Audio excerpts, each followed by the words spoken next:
Better late than never. Welcome. It's my favorite. Mm-hmm. Fucking Anton Lander. I really like the bag milk shower. Bag milk. This is Cesus. Cesus. Cesus. Cesus. Tyler Yaremchuk is so fucking sexy. Yeah! Cesus. Fucking Anton Lander. It's my favorite. Baba Booey. Better late than never. Is so fucking sexy.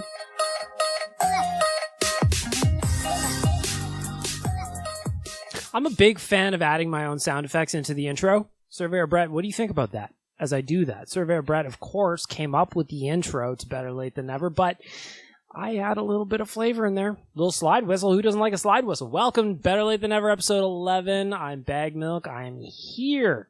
We're here. I got a whole lot to get to today. I've got clips from the Oilers. We're going to look back at the week that was. You guys left a ton of voicemails this week, so there's a lot to get to, and I plan on wasting no time. Zero. Not 1 second of your life is going to be wasted on this week's podcast. So first, I got to just say thank you. Arcadia Brewing, title sponsor of the show. My friends, your friends, they are the ones that were giving you delicious beer. To my left right now, I've got Whistling Pig. This beer is delicious, and I wish I had 1,000 more of them because I would probably drink them all in one sitting.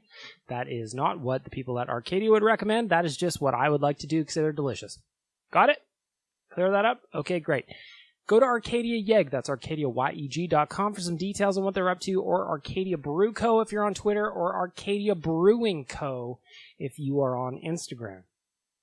I thought I lost myself there for a second because, taking you behind the scenes for a second, every Wednesday for the last 4 years, probably I've done a radio hit on Cruise, on The Locker Room, with Lachlan Cross, Grant Johnson, and Jimmy. This past week, I was doing my thing like normal, and the microphone that I bought for myself, which is a Shure, S-H-U-R-E, I don't know what the model is. I can't see it right now. I don't know what the model is, but there's a button on top of it. It's got like a smart dial. And there's a mute button right on the microphone, so we're doing live radio, and I accidentally hit it, because if you've ever seen me record a podcast, I fiddle. I like to fiddle, so I touched the button. And I thought I just did it now, and I hope I didn't, because otherwise I'm going to have a long podcast recording with absolutely nothing. I am checking Audacity. That's the software I use to put this program together. As far as I can tell, everything's okay. As far as I can tell, everything's fine. And that tells me it's time for the news.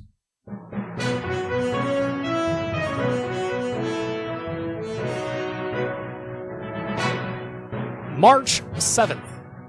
No, it's not the 7th. March 10th, 2022. Bag Milk reporting live from his kitchen table. We have made no progress on the home studio. I am still at my kitchen table. That's okay. Shout out to Arcadia Yeg. They are the sponsor of the news, and this week was a busy one, right? This week was a heavy one for the Oilers. They had some games that I thought that they should win. They did not win them, so let's just run through the schedule really quickly. The week that was. Today is March 10th. We just wrapped up a huge win against the Washington Capitals last night. We're going to talk about that. Lost to the Flames on Monday. That sucks. That sucks. But ultimately, I thought the Oilers played okay. The special teams let them down. The ones that I was bummed about were the ones I was talking about last week on the podcast. Thursday, the Oilers played the Chicago Blackhawks. They did not do well against the Blackhawks. Lost 4-3 in OT. Got a point out of it.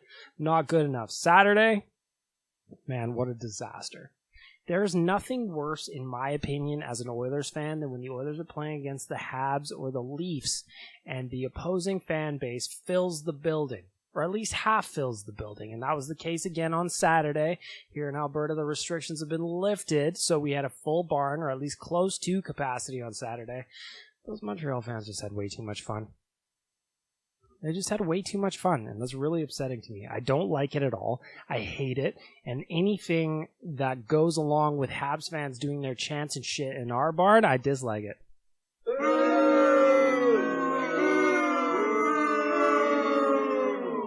That boot could also go for the Oilers' effort that night, because I just thought that was one of the worst games that they played under Jay Woodcroft, and it was a problem for me. Again, I understand that they lost on Calgary. Calgary's on a roll. I respect it, albeit it upsets me. I think the special teams let them down. Then last night, Washington Capitals were in town. That was a game that they had to win. The Capitals on Tuesday lost to the Calgary Flames. They came into Edmonton last night looking like they wanted to get something done, but they couldn't. They could not. And the Oilers played about as good of a game as they possibly could. The refs were terrible. Absolutely atrocious. I think about the Ovi water skiing on Zach Hyman in the final seconds of that game. Uncalled. The Capitals obviously tied it with 1.8 seconds left on the clock. Oilers won it in OT. We're going to get to all that. But the reffing, goodness. Like, I can't even think of just how awful it would be. That's what's going on in my head. Just awful, awful thoughts. The good news, though, of course, the Oilers got a big goal from Connor McDavid in overtime. Closed out what was a massive win. So, ultimately, am I upset?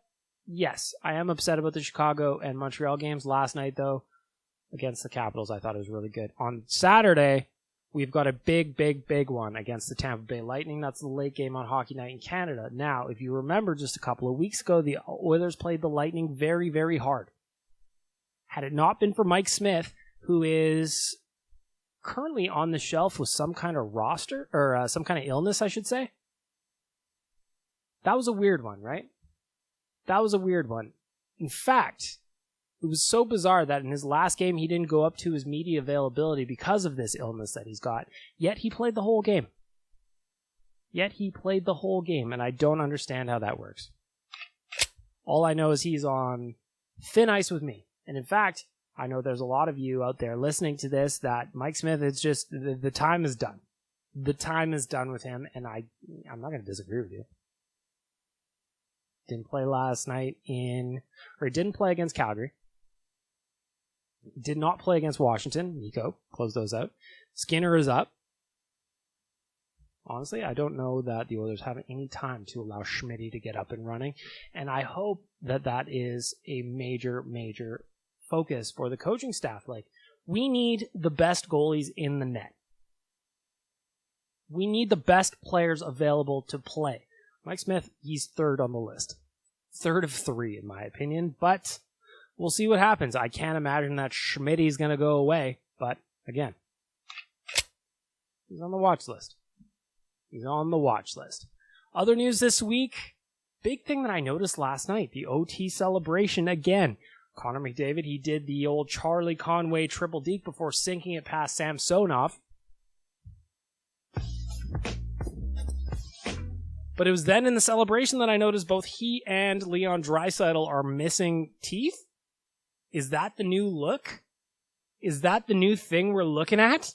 Well, if that is what we're going with, that the two best players on the team are missing chiclets, well, I am all for it. And last night after the game, Connor McDavid was asked about Leon Draisaitl, and this is what he said. Yeah, there's probably more of a chance I'm passing to him than taking that shot. You know, he's my ride or die, so, you know, I'm always trying to get him that puck. What did you just say, Connor? Did you just call Leon your ride or die? One more time. Yeah, there's probably more of a chance I'm passing to him than taking that shot. You know, he's my ride or die, so, you know, I'm always trying to get him that puck. Again, just a massive win last night against the against the Washington Capitals, I should say. Backing up 1, though, to the Calgary Flames. There was one thing that I wanted to touch on. Evander Kane, so far in his time with the Oilers, has brought everything that we would expect of him on the ice. He's been physical, he's scoring goals, he's putting up points, all of that. He got into it that night on Monday with Matthew Tkachuk. Obviously, Matthew Tkachuk is not going to fight Evander Kane. Evander Kane will tune him up. You hearing me? Evander Kane will tune you up. But post-game, Kane was asked about the exchange he had with Tkachuk, and honestly, I know this is old at this point, but the answer was hilarious. You know, we know what he's about, so, there's never a lot of backup for that talk. You've had a few run-ins with him when you were in San Jose as well. Oh, yeah, absolutely.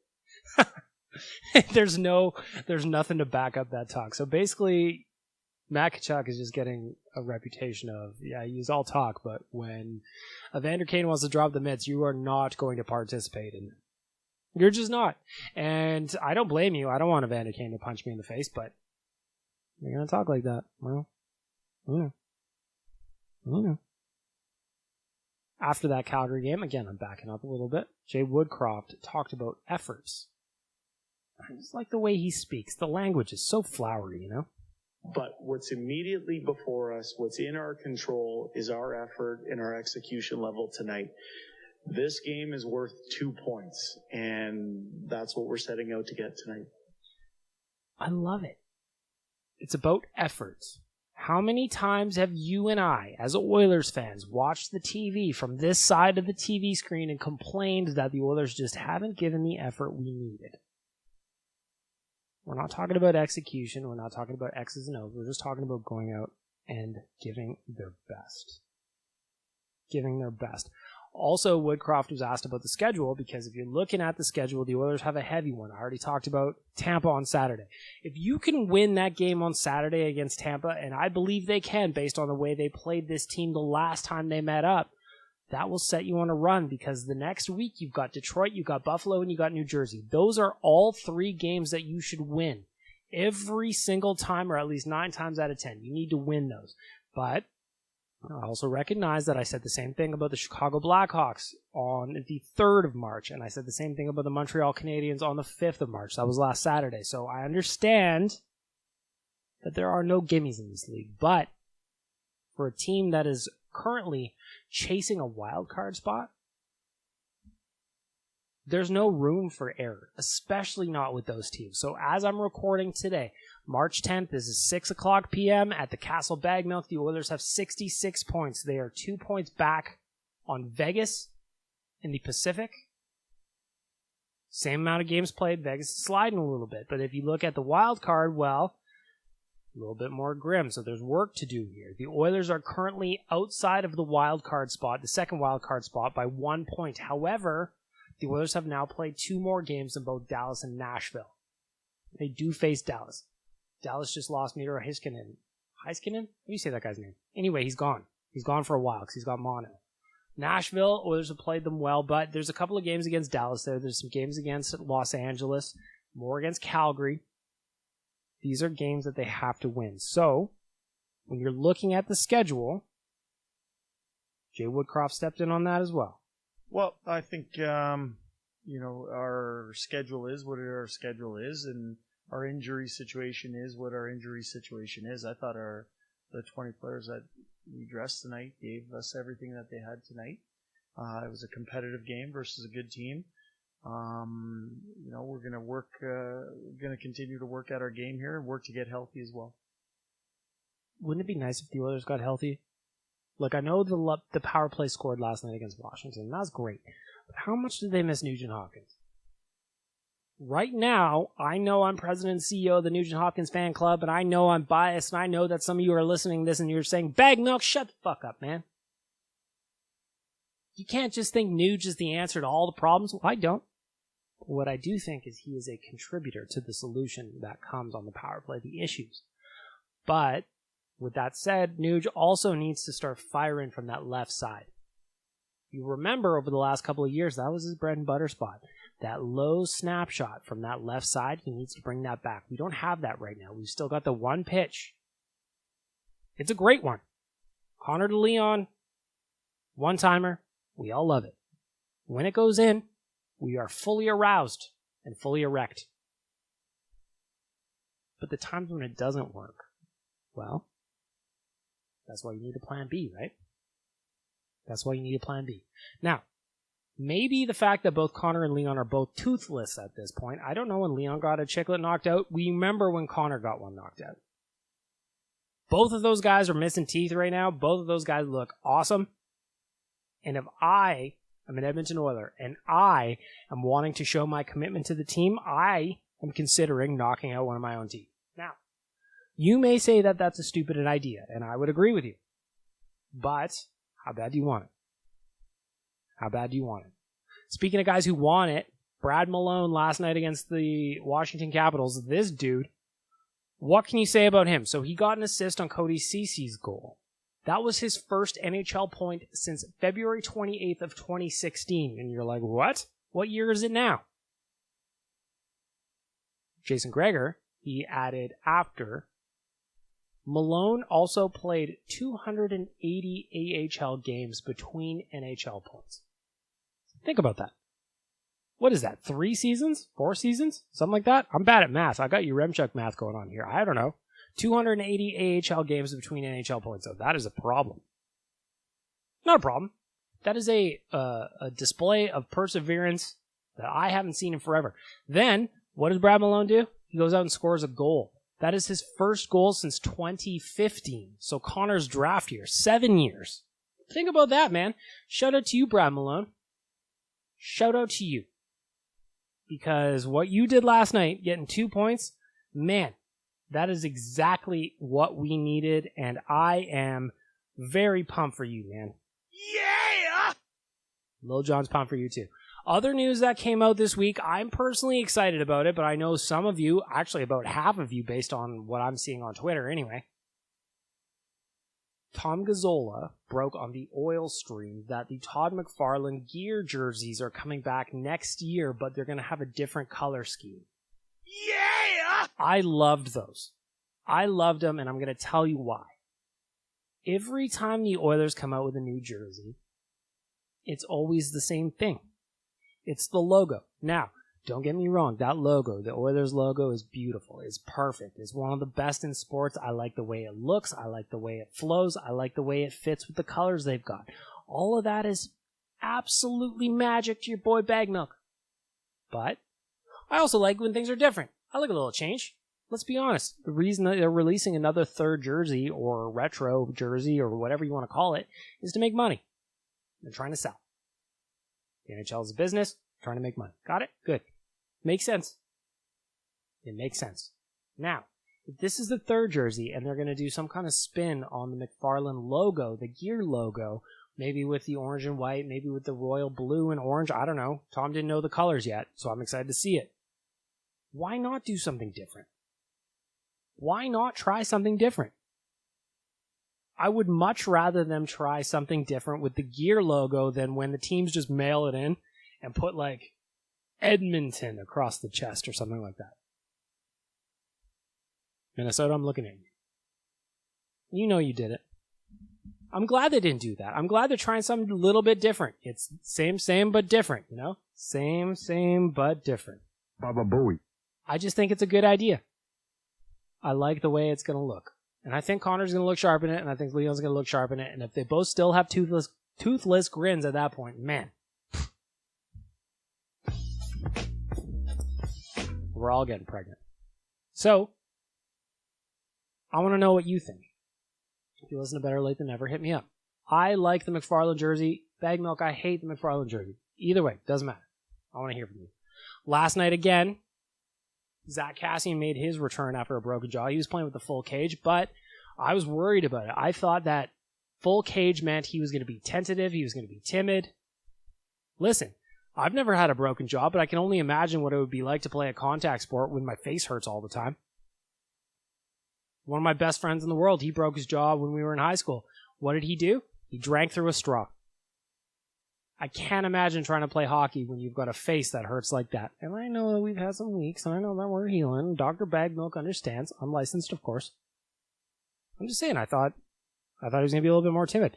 But what did he do? He was throwing his body around. That was arguably, in my opinion, the best game that we've seen Zach Kassian play in quite some time. And for that, I will applaud you. Not a full one. Not a full one. Don't just give me a tease. Don't just give me a taste and disappear again, Zach. Believe in me. But we need you. Cam Lewis this week at OilersNation.com wrote that Semyon Varlamov, I should say, from the New York Islanders would not waive his no-trade clause to come to the Oilers.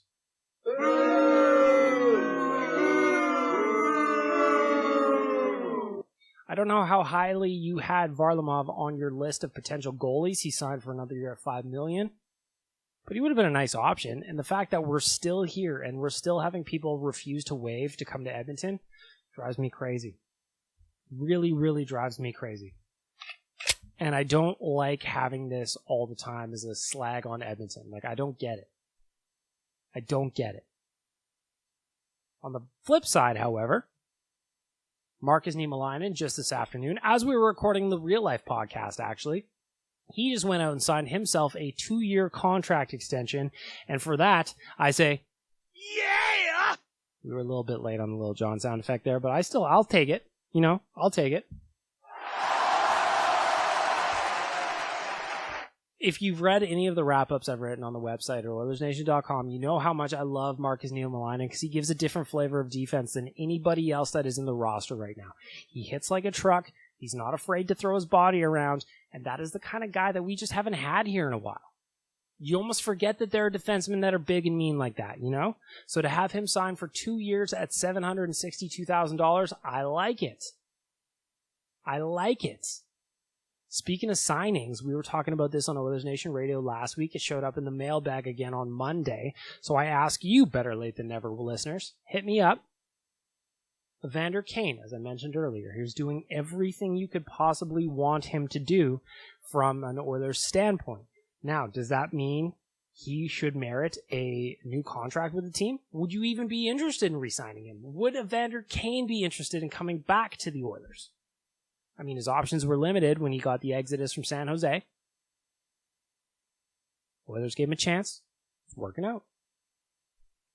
Would that be enough for him to want to stick around? Would you do it if it meant you had to sacrifice either Puljujarvi or Yamamoto? There's only so many cap dollars to go around. Ken Holland's not exactly the most ruthless negotiator when it comes to new term.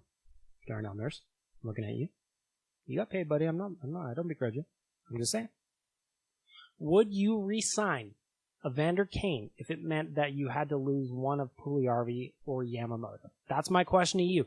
I'm just thinking out loud. I'm wondering if I would. I like both of those guys a lot.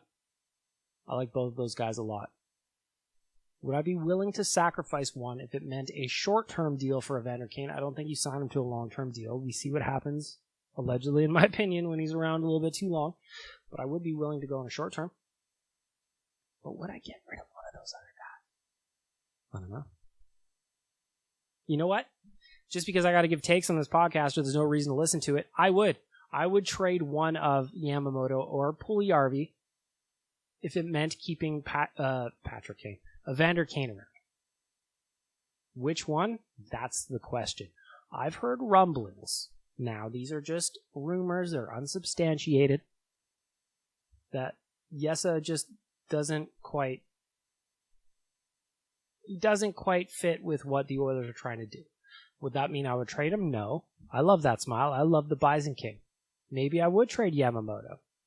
He hasn't given us the offense we've hoped for from him. Still figuring it out, though. Would I trade one? Yeah. Which one? I don't know. You gotta get me on the day. Today I would trade Jesse over Yams. I would. And I feel bad saying it, but I gotta have takes. Otherwise, what are we doing here? So if Yes Puljujarvi's listening to this, I don't want to, man. I don't want to do that. I love you. That big smile, the way you lick your own eyebrows, I love it. All of it. I'll support you to the end of time. But decisions have to be made, and a guy like Evander Kane, again, adds a different flavor to the roster. Short-term deal? Low money? Maybe. I don't know. Maybe I'm just talking out my ass for no reason, right? 100% possible. 100% possible. A couple more things I wanted to get to from this past week in terms of the audio. Connor McDavid talked about the playoff push. As I mentioned, the Oilers are in the mix for a playoff spot, but there's plenty of work to do. When asked about that specific playoff race and how tight things are and where the Oilers are at, Connor said what we're all kind of thinking. You know, obviously the playoffs have started for us. You know, it started even a little while ago. So, you know, we're in the thick of it, trying to chase down a spot, and you know, these points matter each and every night.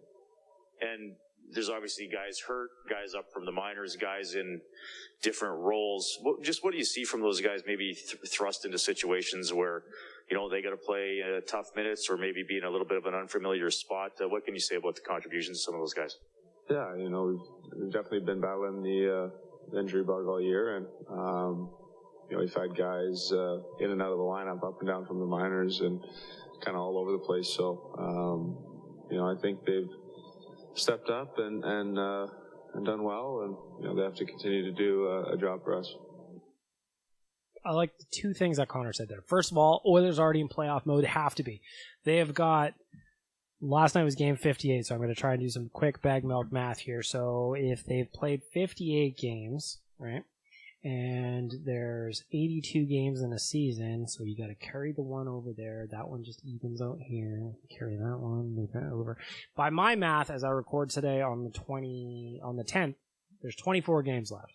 If that is not correct, just pretend that it was a different day that I recorded this so that the math works out. But they've got time, but they don't have a lot of time. They've got time, but they don't have a lot of time. And like Connor said, they're battling injuries, but every team battles injuries. So what do? You shut the fuck up and get to work. People have to step up. People have to do their best. People have to fill those roles while we need them. Shut the fuck up, get to work. Let's go get some points. Another thing that I noticed yesterday, and this was before the game, and a shout out to my boy Waz for sending this to me. There was a question for Connor pre-game yesterday against the Caps. I was just odd, so I clipped it. It doesn't really have anything to do with anything, but I just thought it was funny to play. As a guy who wants to make deep playoff runs, kind of how much of the onus do you put on yourself of trying to get this team in? Obviously, it's a team sport, but how much of that do you put on yourself down the stretch of trying to get this team into the playoffs? By the way, I didn't speed up that clip at all. Oh, I think I just started over. I didn't speed that up. So just as you're listening to it, my guy here is speaking at 2,000 miles an hour.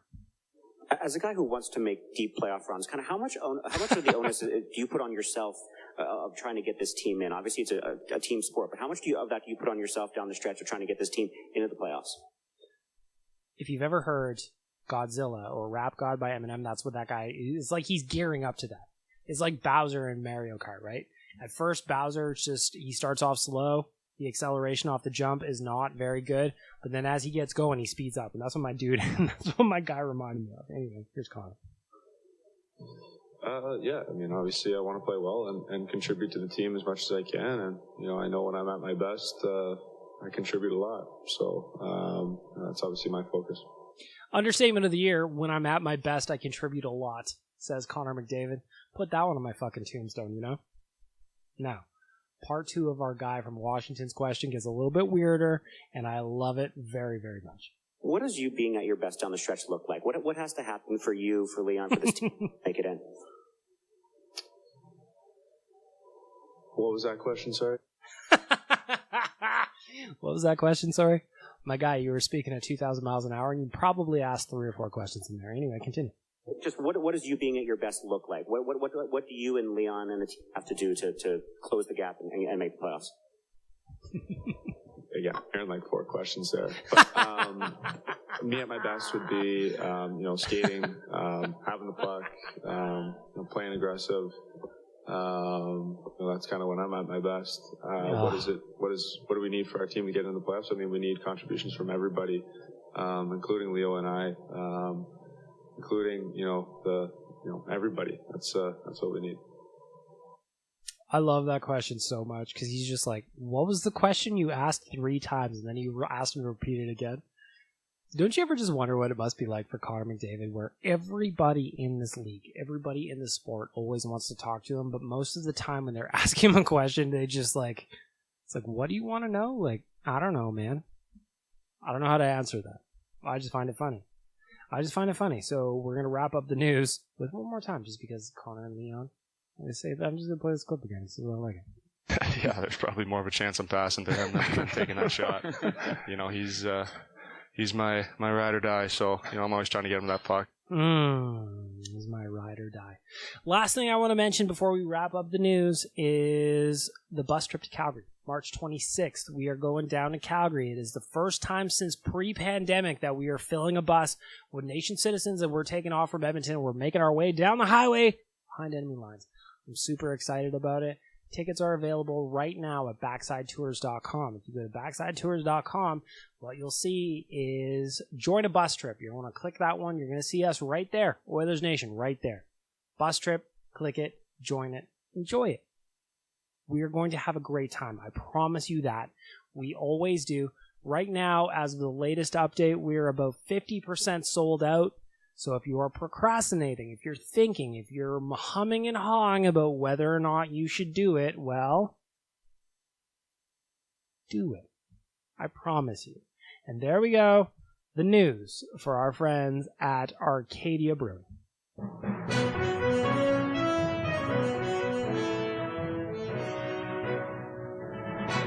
That is it for the news.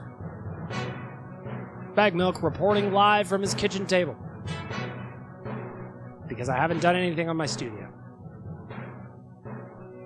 And that's that. If you want to participate in the news, I would love that, actually. This is a good opportunity to say that. Send me stories. Send me clips. Send me things that you think are funny. I would love to get your guys' take on the news. As always, I would love to give you some love for the questions, the clips, whatever you want to send in as well. I just want to hear from you, okay? Good. Hello, you. Oh, wow. Your ears look fantastic. You're listening to Better Late Than Never by Bagged Milk. Thank you, Donkey Volley. You're sexy as well. Oh, yes. Thank you, Donkey Volley, for the bumpers. So if you're listening to this, just so you know, I have all your stuff saved. I just haven't moved them over yet. I haven't done enough work on my soundboard as I would have hoped to. I've had a couple of busy weeks, so you know what I've got? I need to add more clips, more sound effects. So if you got a nice idea, a suggestion, hit me up on Twitter, JSBN Bagmilk. Hi, my name is Bagmilk on Instagram. But until then, it is time to get to everybody's favorite segment on the podcast. Ladies and gentlemen, the Rig Hand Distillery voicemail.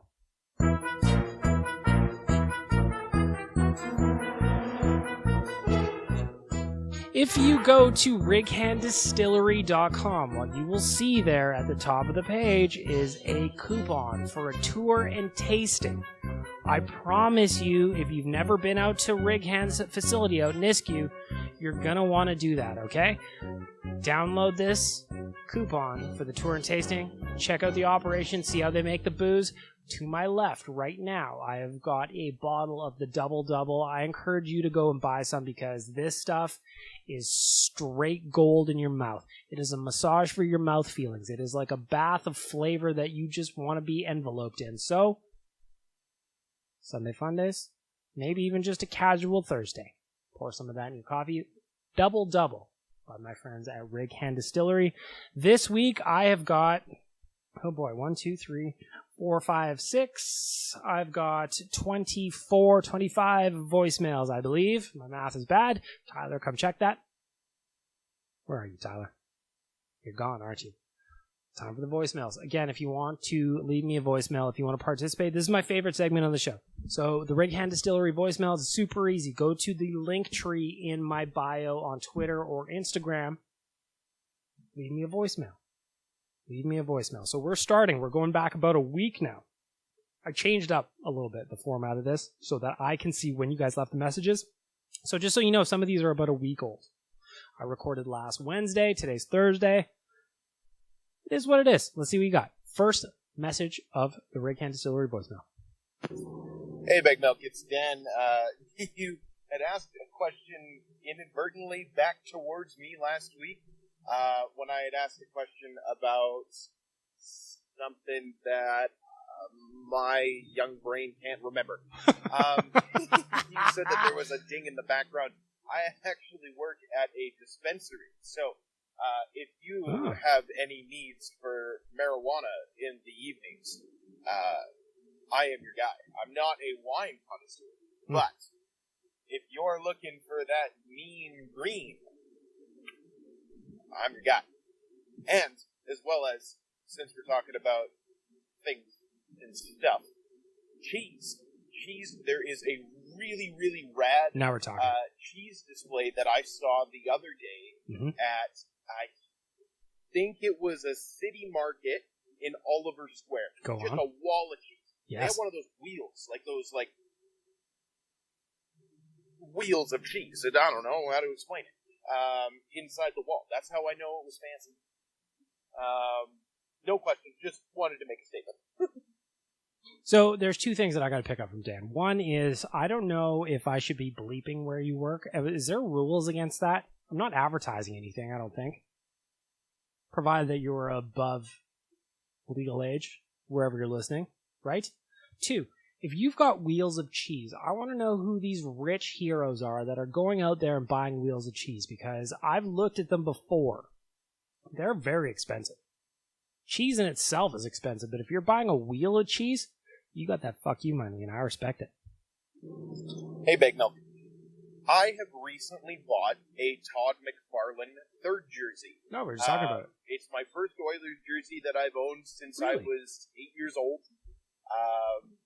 And it's got nobody's name on the back. I found out that the Pro-Am Sports in Edmonton has the ability to stitch previous numbers onto Crest that baby the up. back of the jersey. Yeah. And I wanted to know who you think I should put on it. I didn't pay attention to hockey a ton when I was a kid. It was only a recent phenomenon that I started paying attention more. So I think it was about 18 is when I started really getting into it. So I don't know all the players from back then, but I loved the way the jersey looked, and it reminded me of some good memories that I had, even though minimal, with the Oilers back then. Who should I put on the back? I was thinking of putting a more modern player. Is that cool? Or is that fucking lame? I don't know. You tell me.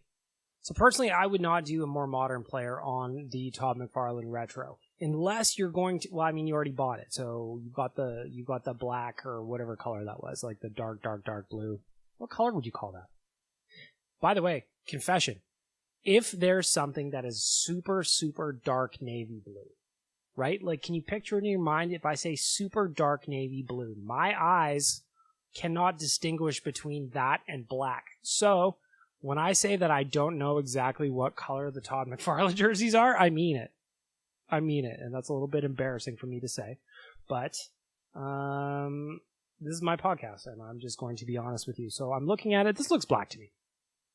This looks, although it might not be.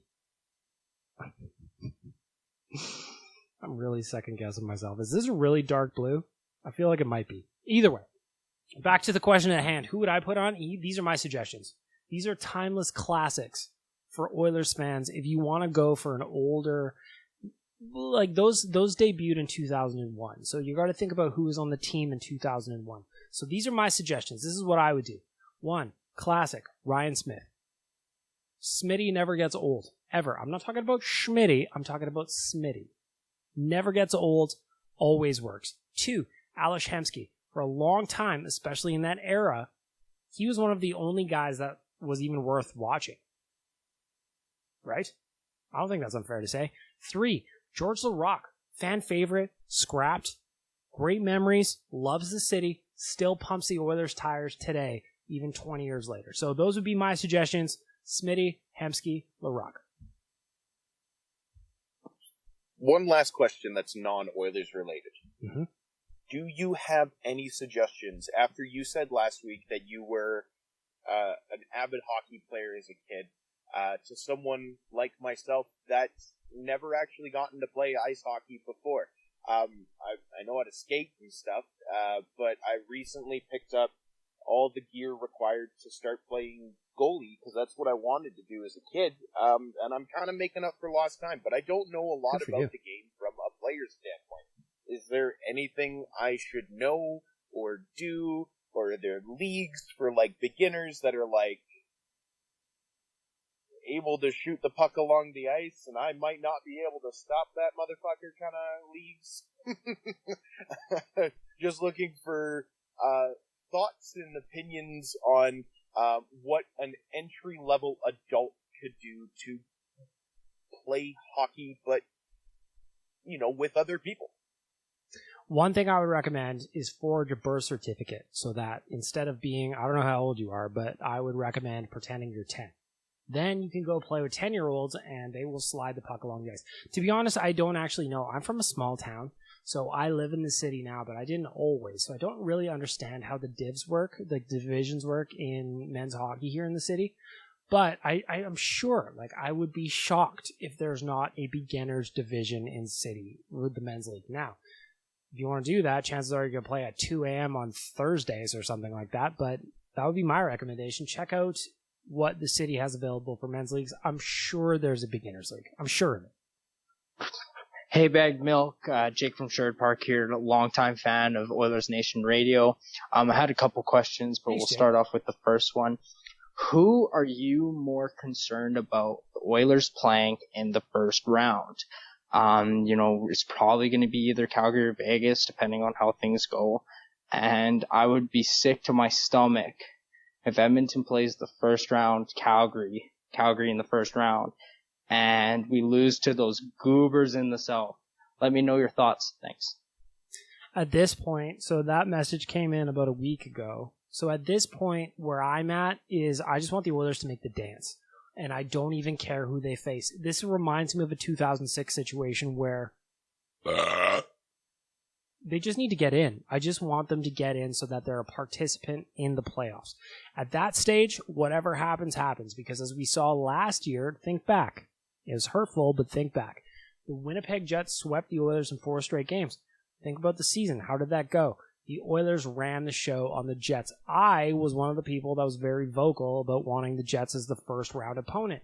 Did it work? No, it didn't. In fact, I had a tweet from Oilers Nation that said they wouldn't win or something. I don't remember exactly what I tweeted, but it did not age well, is my point here. And what I would say is, does not matter. Yes, I get what you're saying, the Calgary Flames thing, like it would suck, but it would also rule if you win, right? I like to divert to the positive. I like the idea of going up against the Flames, playing them hard, and fucking ruining what was supposed to be the Stanley Cup season. Like, if you talk to people from Calgary right now, they're planning a parade. That's not how it works. Just get in the dance and let's see what happens. Hey, Bag Milk, Jake again. My next question, and this is the last one. If you could change one thing that the Oilers did during the Connor McDavid era, what would you change? Whether it be that's, not re-signing Mikko Koskinen, or maybe a trade that probably shouldn't have happened. It feels like there's so much that happened in the past 5-6 years that I feel drunk when I try to look back and think on it. But yeah, let me know your thoughts. Thanks. That's a good question. My first thought would be avoiding Peter Chiarelli. Remember, Oilers won the lottery. Craig McTavish was bumped aside. Peter Chiarelli was brought in without an interview, I might add. Bob Nicholson didn't even interview anybody. He just hired Pistol Pete, and things went downhill from there. Remember, brought in Peter Chiarelli, went through that first season. Taylor Hall was gone. That was a trade. Ultimately, we miss Adam Larson, but Taylor Hall was gone. Then he traded Jordan Eberle for what ended up being nothing. So Peter Chiarelli, you lumped in the Koskinen contract in there. There's a lot of moves that he made that didn't make any sense whatsoever. Drake Caggiula, he left. I'm not saying Drake Caggiula is the answer, but that's another lost trade, right? Brought in Brandon Manning. Brought in the fucking guy who broke Connor McDavid's collarbone in his rookie season. What are we even doing? Just dense. That's my pick. I could be wrong. I don't think I am. So, the robot thing challenges the donkey to an English dance-off. I say, is this Bucks Fizz? Is this Depeche Mode? Is this Bucks Fizz? Who knows? I challenge you to a duel, sir. Oh, yeah. My boy Donkey Volley. I knew he was coming up. I have so many voicemails today. I knew he was coming up at some point. I just didn't know where he was showing up. Yeah, I'd like to see a dance-off between Donkey Volley and the robot voices. Hello. The star date is 1990. It's time for the Guru. By Guru Josh.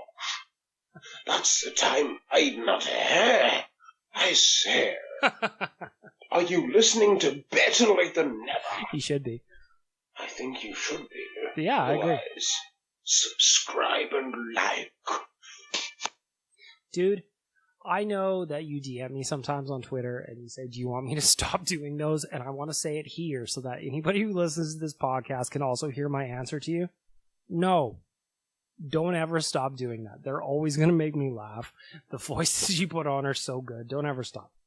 Now, if I was to guess based on the time of this next one, I got a feeling we're here in the chapter 3. So, this goes out to the robot. I say, what an absolute idiot. I'm going to stick your greasy little balls right up your inpipe, you dirty little thing. And this goes out to everyone. I am in the bunker. One shall not be beaten. I would like to know, I wish I could get a video of you planning those out. Because there's music going on. Is that the Star Wars music underneath that one? I don't know what's going on with you, but I like it.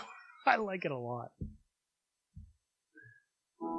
Are you listening to Better Late Than Never? And a podcast, it's only true. For all your ears now, that's the food. Oh my god. It's a podcast for me and for you. So, again, I'm taking you behind the scenes a little bit. Donkey Volley, I don't listen to these before I play them. And if you say something ridiculous, I'll just cut it out. That's how it's working. But I haven't had to do it so far. So Donkey Volley sends me a DM on Twitter, and he says something about James Blunt, and I didn't ask him any further questions because I just wanted to hear what he said. And you know what? Goodbye My Lover is a great jam, and I will never apologize for loving it. In fact, that brings me to my next point that I wanted to get to. I don't understand why people don't embrace their guilty pleasures. I just wrapped up season 2 of Love is Blind, and if you've listened to this podcast before, you know my love of dating shows. You know how much I love it. Now, does that make sense? No. I'm a 36-year-old male. There's no reason I should be watching dating shows like I do. But I would also add Goodbye My Lover by James Blunt in my guilty pleasure list. I will listen to that all the way through. There's no skips on that song. Not in my house. Not in my house. The world is in disorder. What's not in disorder is listening to Bag Milk. Wait a minute. Donkey Volley, is that you? Are you doing like an Americanized accent? What is that? One more time. The world is in disorder. What's not in disorder is listening to Bag Milk. I like that a lot. I'm saving that one. Next up. I can't even talk about Carol. Obviously, he's a strange individual. Personally, I listen to Better Late Than Never from Bagged Milk. It occasionally has some English idiot. Amazing. Again, I say this every week, but there's like the weird melting thing you do is like... It makes me laugh every time. I love it so much. Aliens might be landing. But there's one thing that I know is for certain. It's better late than never. Or maybe it's too late. Or maybe it's never. Or perhaps both. I don't know. Aliens will decide. I love this. Just ridiculous. You guys are the best. I hope that this never stops. I hope you're at least having a good time recording these because I very, very much enjoy them. Looking at my board, I'm going to guess that I have an idea what this next one is, but we'll see. Yeah, I just want to talk about Shane Warne. Brilliant cricketer. Shane Bourne, I yeah. know Canadians probably don't know a lot about cricket. It's a strange sport. I'm just going to pause it there for a second. So I actually was lucky enough to go backpacking in Australia. I spent a year there in my early 20s, and I lived with a couple of Aussie dudes in their family home, and they taught me all the rules of cricket. So Shane Bourne, I do know. I saw the news. I was thinking about some of my buddies back there in Australia that I met. Cricket is a wild game, though, man. It really is. And the thing that I love about cricket that I don't think a lot of people in North America appreciate about the cricket culture is that some of those tests is essentially what a game's called. They can go for days. And if there's a 5-day test, which means you start on like Monday and you end on Friday, you're just buckled for essentially 5 days. So I would wake up first thing in the morning. The Aussie roommates would be like, the cricket's on at 9. And I'd say, okay, what does that mean? It says breakfast and beers. Anyway, I loved it. Donkey volley, as you were. Basically, you stand there with a bit of wood, I throw a ball at you, and you hit it back at me. Mm-hmm. Strange, really, isn't it? But yeah. It's like a weird baseball. Possibly the best. That leg breaker Mike Gadding, I'm probably losing a lot of followers here. But yeah, it was great. Anyway, right.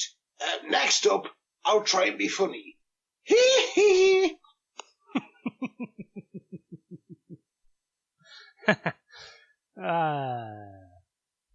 I like you, man. Please keep leaving voicemails. You can't afford socks. It's fair. You wear skinny jeans. It's strange. You look like an absolute pervert. It's fine. Maybe you should listen to Better Late Than Never. That will sort you out. Oh, yeah. You should listen to Better Late Than Never regardless of what your jeans look like. That reminds me of the other day I was at, my dad asked me, he sent me a photo, just a picture message, and he's like, hey, do you want these old pants? I used to wear these giant Dickies. Do you guys remember Dickies? I loved pop punk when I was in high school, and that was the popular shit in the early 2000s. Like, Blink-182 is the biggest band on earth, and I loved them. And they wore these giant Dickies pants along with studded belts and stuff. So I could bring that look back. I think we probably should. No matter what your pants look like, this is the podcast for you. That's my point. Oh, yes. There's a party over here. And it's in my trousers.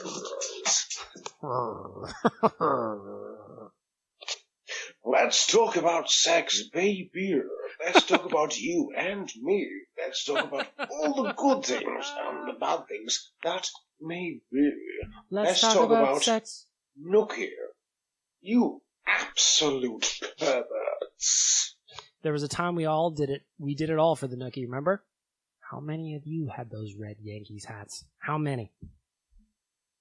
All right, so I know that there's a lot of talk lately that Ken Holland isn't sure if the Oilers should be buyers at this year's deadline, and I think that is completely absurd. Mm-hmm. It is his responsibility to do whatever he can to help Connor and Leon push this team over the top. Agreed. I understand, okay, right now, they're on the bubble. It doesn't matter at this point. We're looking at, year 7 and 8 of Connor and Leon? There's no excuses. Like, Ken Holland can't sit on his hands and say, oh, we got to be conservative. No, it's the time to go for it is now. Obviously, I understand, you don't want to get absolutely hosed in the deal, but now's the time to get creative, make something work, because if you can't do anything to improve the team, that's a huge issue. I understand, okay, maybe there's not a goalie upgrade out there necessarily, but okay, fine then, improve the defense, look for other areas, but you gotta be aggressive. But anyways, I'm sure this will be talked about throughout this week. I'm kind of curious what your thoughts are on that. I'm 100% with you. I don't necessarily know that there's a goalie trade to be made. Tomorrow morning, actually, so tomorrow will be Friday, March 11th. I'm going to have first thing in the morning, I've got an article going up on the available goalies. I talked to Frank Saravalli from dailyfaceoff.com, obviously NHL insider.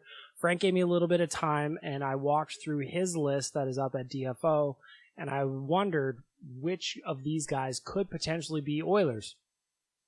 I'm not going to blow it. I want you to read the article, but what Frank told me is kind of what a lot of us are saying, or thinking at least. In terms of upgrades, I'm with you, man. Why can't we go all in on a Chychrun deal?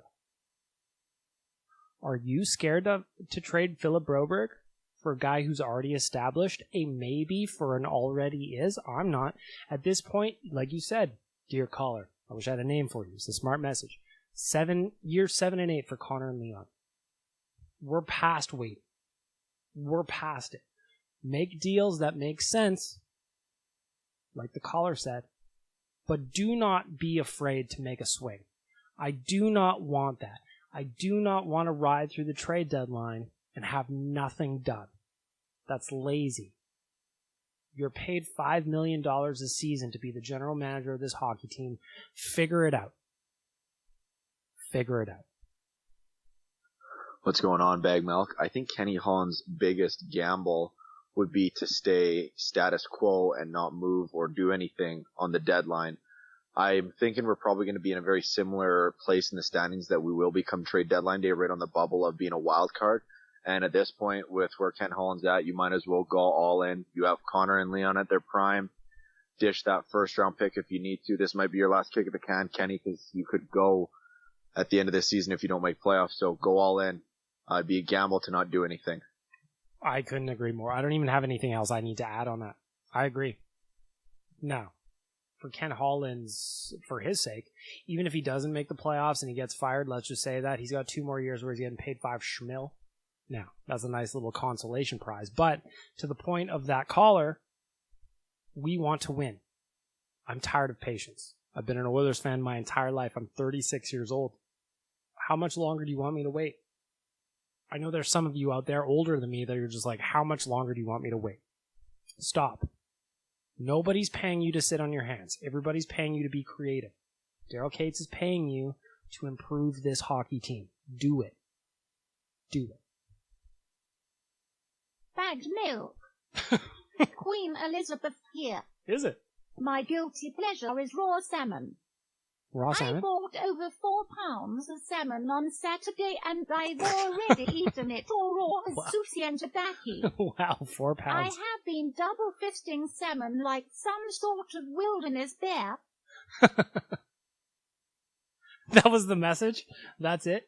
I like raw salmon. I'm a big fan of sushi. And some of my favorites are some of the ones with salmon. So thank you, Your Highness. What do you call the queen? I have no idea. But watch your mercury. Don't eat too much fish all at once. Don't be a bear. Bears are specially made to eat that much fish. You're not. That's it. Hey, Bag Milk, Presto again. Well, the biggest gamble was Mike Smith. It failed. They refused to put him in the minors where he belongs. We've had our best goalie sitting in Baco. We have a 6'7", 200 and something pound stay-home defenseman who is plus 30 and has not seen one freaking game in the NHL. What the fuck? We have Griffiths and Maruti all having a great year. We keep playing Sevier and Shore and Smith. It sure doesn't seem like the Oilers management gives a shit about winning. Trade guys, I'm sorry, but anybody after McDavid and Draisaitl and Nuge, because you can't move Nuge anyway, is trade bait. I would try to upgrade Yamamoto as good as he's been. He's too small. If you haven't noticed, the big teams win. The Flames are going to be deep in the playoffs because they're big and have good goaltending. It's a joke. I'm sitting here sulking after losing to the Flames. 3 power plays that look uninspired and brutal. Why the hell is Gullickson still the coach? Every other area of the game improved for about 10 games, and our power play got worse. Guilty pleasures used to be watching the Oilers beat the Flames, but now it is a really good aged smoked cheddar with some red wine. Love the podcast, Bag Milk. Keep it up. Please report honestly and openly about the Oilers because nobody else does. Spectre, all those guys are soft and weak. Don't call it as it is. Call it as it is. The Oilers look awful. So, Presto, as he said, he sent that voicemail in just after the Flames loss. I actually didn't think the Oilers looked bad against the Flames, at least on 5-on-5, at even strength. Special teams, I agree with you entirely. Absolutely dreadful. I don't know what happened in the power play, but if you had told me in October that the power play that basically looked like a coin flip, almost 50%, it was like 40-something for a minute there, would be this bad and this inept in March, I would have slapped you across the face with the nearest handheld object I could get my hand on. Like, there's no way I would have believed you. There's just zero chance. Same with the PK. What's going on? As far as more players to bring up, maybe there could be some more. Obviously, Jay Woodcroft knows those players very, very well. He was the coach of the Bakersfield Condors for a while before being called up to the Oilers. Brad Malone is a guy who got a chance, and he's played well. So could there be more down there? Perhaps. I would be willing to, but I would also be willing to be patient in the sense that if there is somebody that deserves the call, I imagine Jay Woodcroft being behind the bench is the best opportunity that a lot of them have to make it happen. We'll have to see. Sorry, Presto again. Can't remember if I brought up the goaltending. Everybody, including your guys on Oilers Nation, keeps saying there's no better options. Braden Holtby is a superior upgrade to Mike Smith. Right Oh, sure. 889 I might to be too. 912. They talked about Martin Jones playing on what used to be a worse team than Edmonton, even in Philadelphia, with an over 900 save percentage. Compared to Mike Smith, to try to get us in the playoffs, huge upgrade. Mike Smith should be put in the minors and let to sit there to either get his game back or to retire. We need a goalie. I guarantee you, Holland is going to do nothing. The guys on Oilers Nation have brought up so many good defensemen that we can bring up, that we could trade for. Can't remember all the names. Justin Braun is one of them. There's a couple other guys that are big, like Susie, and another guy that I can never remember his name. I think he plays for the Rangers. And nothing has been done. Like I said in my previous message, we have players in our system that could help us that Holland refuses to bring up. It is time that Holland goes. It's time that Gullickson goes. It's time that Nicholson goes. And it's time to get our team where it needs to be. Look at what Tree Living has done in Calgary.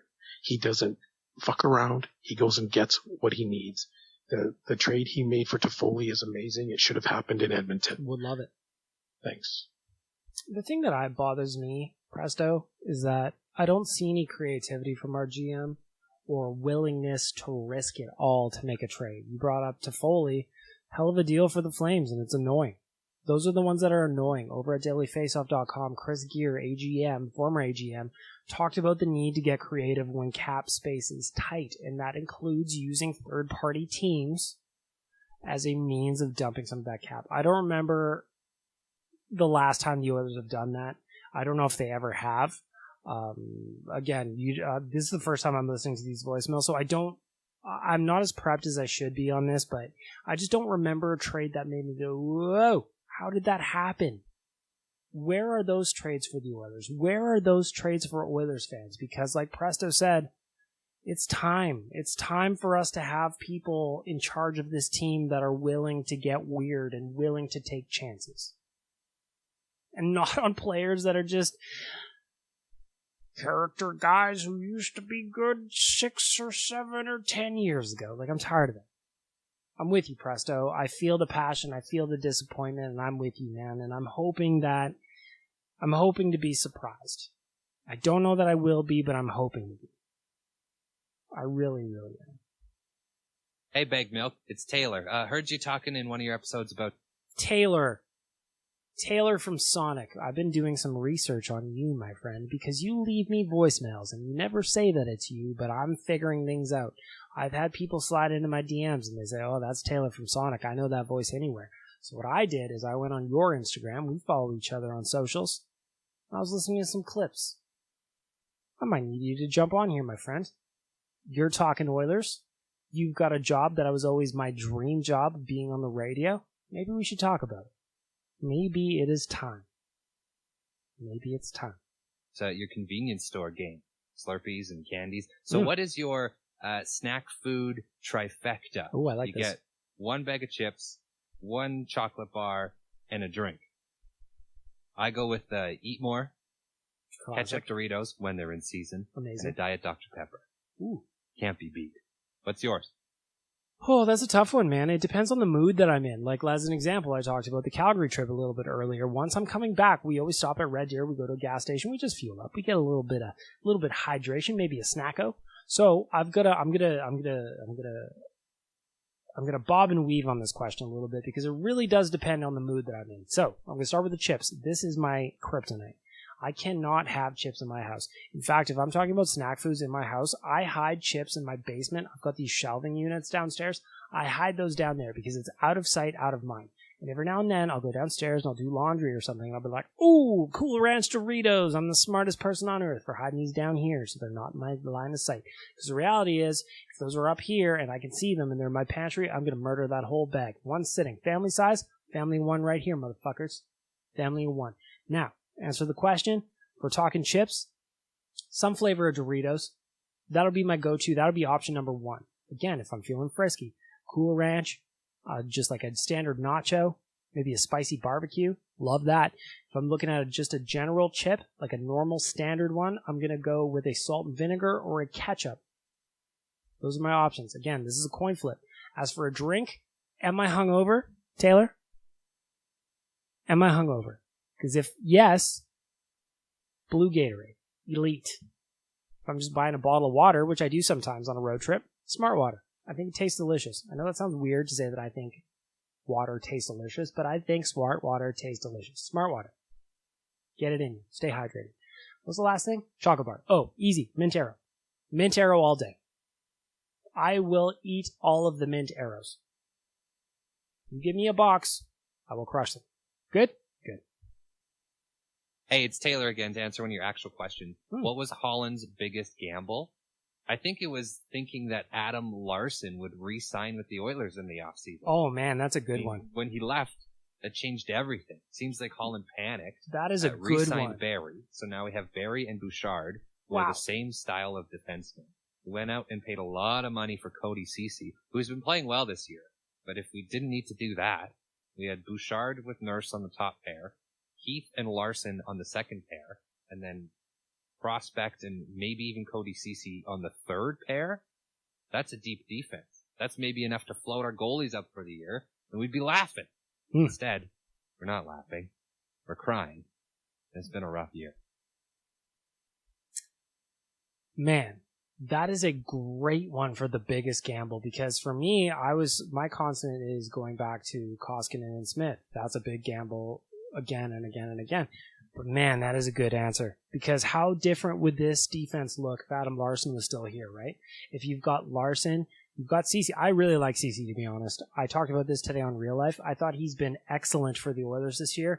I still don't know necessarily that I like the 4-year term, but here and now, year one, Cody Ceci, I like you a lot. So if you had Larson, Ceci, Bouchard on the right side, whoo, man.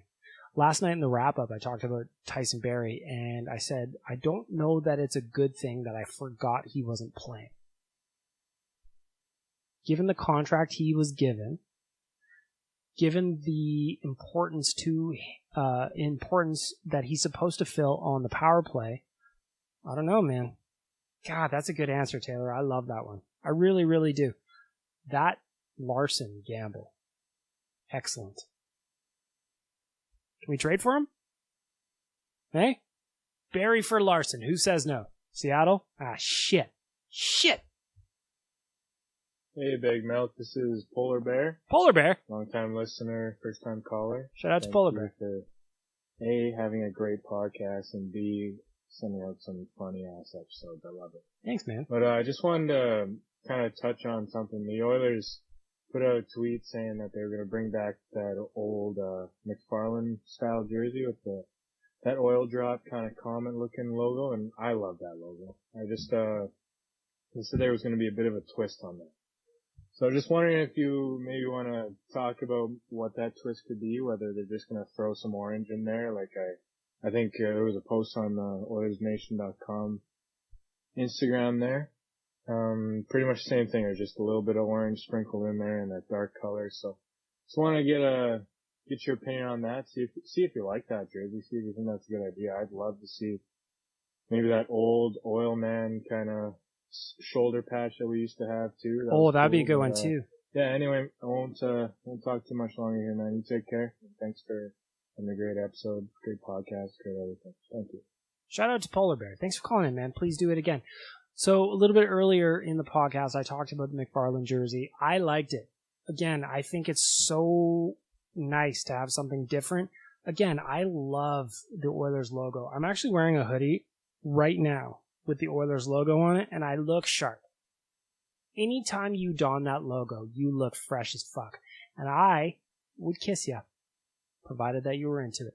Now, as for the McFarlane logo, it's different. Again, if you're going to release a third jersey, remember, this is all about jersey sales. This is all about making money.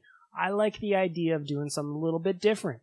Have that McFarlane jersey on there. That's a different flavor. That is a shot against the people that just write Edmonton on the chest or Minnesota. Yeah, I'm looking at you, Wild. Bring that one back. Bring that one back. That's 2 decades in the making for a comeback for that baby. Add in a little different color. Now, what do you do with the colors? Do you go with the orange and white like the reverse retros from last year? That would look sharp. What about the royal blues and the orange, like the classic Oilers look? Do you put that on there? That looks sharp. I don't know what it's going to look like, but I'm excited about it. And I think that having a different flavor of jersey as a third, again, this is a money-making thing. Be different. I love the Oilers logo. I will never, ever, ever say they should get rid of it, but if we're talking about a third jersey, why not try something different? Let's get weird, right? Right? Polar Bear. Great call. Great question. And for that, we wrap up the Rig Hand Distillery voicemail. RighandDistillery.com. If you go to the website, again, I'm going to encourage you to check out the tour and tasting coupon. Check out the facility. Find out how they make the booze. Get a bottle of the Double Double that is to my left right now. Put that in your coffee on a Sunday. You will have a magical day, I promise. RighandDistillery.com is how you make it happen. Check them out. They're out in Nisku. Great people, fine folks, even better booze. RighandDistillery.com. They are the sponsors of the voicemail, my favorite segment of the podcast every week. That was a busy voicemail, so please keep leaving those for me. I really, really appreciate it. Without you guys, this podcast does not go over an hour. And frankly, I don't know if it should be over an hour anyway, but that's where we're at. And it's all because of you, and I thank you for that. So, please keep participating. Hit up the link in my Twitter or my Instagram to get the link tree. That's where you'll find the voicemail. Please keep leaving more messages. I will play them all. I don't listen to them. I will cut them out and post if you're a shithead. But so far we haven't had that. You guys have all been excellent. Another round of amazing voicemails. And with that, we're going to end off this week's podcast. But first, one more reminder. BacksideTours.com. Go check out the bus trip to Calgary. Join me. Let's have a drink. Let's talk about this podcast in person. Let's talk about it. I want to hear your thoughts. I will be very uncomfortable while this is all happening, but I will be there anyway. Right? By the time I get to Red Deer, I'll be well lubricated. I'll have had a couple of chiladas, maybe a Nation beer. I'll be feeling fine. We'll talk about whatever you want. Again, go to BacksideTours.com. Check out Nation Vacation to Calgary. Secondly, most importantly, my friends at Arcadia, they are the title sponsor of this podcast. They jumped on before I even recorded an episode, and for that, they are my best friends in the entire world. Got it? If it was Valentine's Day, they would also be my Valentine. They're kissable. They're lovable. More importantly, they make excellent booze. Whistling Pig, that's the beer I have to me right now. I've been enjoying it. If you've heard me gulping throughout the podcast, that's what I've been drinking. So check out Arcadia Brewing at your nearest convenience. ArcadiaYeg.com, Arcadia Brew Co. on Twitter, Arcadia Brewing Co. on Instagram. Whether they've got trivia, whether they got other events, or you just want to stop in for a pint, go check them out. Arcadia Brewing, my best friends, my title sponsor. And with that, we're going to wrap up episode 11 of Better Late Than Never. Thank you guys for being here. Thank you for participating. Please keep sending the messages. Please keep sending the tweets. Please keep sending the voicemails. I love you for it. And with that, we'll wrap it up. Big week for the Oilers. We've got Tampa Saturday. That's a 4-2 win. We've got Detroit. That's a 4-2 win. We've got Buffalo, 4-2. New Jersey, 4-2. Matinee next Saturday, right? Big week games for the Oilers. I think they're going to clear the deck. Next week, maybe we're talking about a less stressful playoff race, because as we all know, being an Edmonton Oilers fan could be one of the most stressful things that you choose to do with your life. And with that, I will wrap it up. Thank you for being here. You're the best. It's better late than never. And I'm Bagmilk.